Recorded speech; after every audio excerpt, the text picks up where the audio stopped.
This guy is just like a walking pile of pudding. Hey guys, today I'm giving you the comic book origins of the Blob.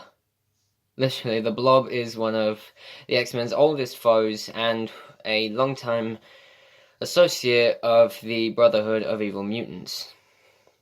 But his real name is Frank Dukes, and when we first see him, it basically starts with the X-Men undergoing training, which is being organized by Professor X.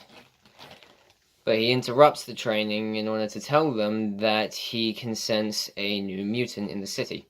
Changing into street clothes, they went off to find him.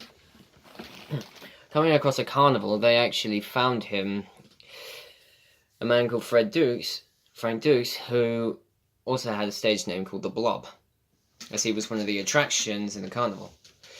With his ability of increased bodily mass and the ability to anchor his weight to the ground, his attraction was pretty much to see if anyone could lift him off the ground, which was pretty much impossible. Even bullets bounced off of him as well. Discovering that he was a mutant, the X-Men actually invited him to the X-Mansion, and despite his incredibly annoying personality, they still asked him to join them, but he wasn't actually interested, surprisingly. Fearing that he would tell the world the X-Men's real names, they tried to stop him from leaving, even though they failed. But Dukes returned to the carnival, now knowing that he was a mutant, which made him more unstable.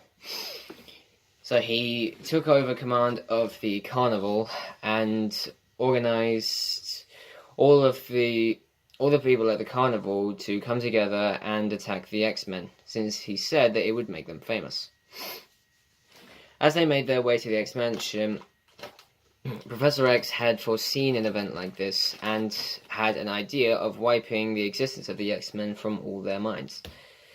But since the X-Men were still a little unexperienced, the Blob and his gang managed to disable them pretty quickly and capture them. As they advanced on Professor X, Jean Grey managed to get herself free using her powers and was able to stop them in their tracks while Professor X got to work on erasing their minds. With the loss of memory of the X-Men ever existing, they returned, all of them, to the carnival, and the Blob remained there as an attraction, with no memory of the X-Men whatsoever, but he would return several times in order to fight the mutant team. But his powers have actually been adapted over the years, as he has even had the ability to grow a specific part of his body even larger, so he can grow his fists in order to squash someone. Ouch. He's even one of the characters whose powers were stripped away by Scarlet Witch, and he was left as an ordinary-sized man with an unbelievable amount of folds of skin. It is just gross. But that's it for the Blob, guys. Be sure to like and subscribe and comment what you think down below. And I'll come back tomorrow to give you more origin stories. See you guys.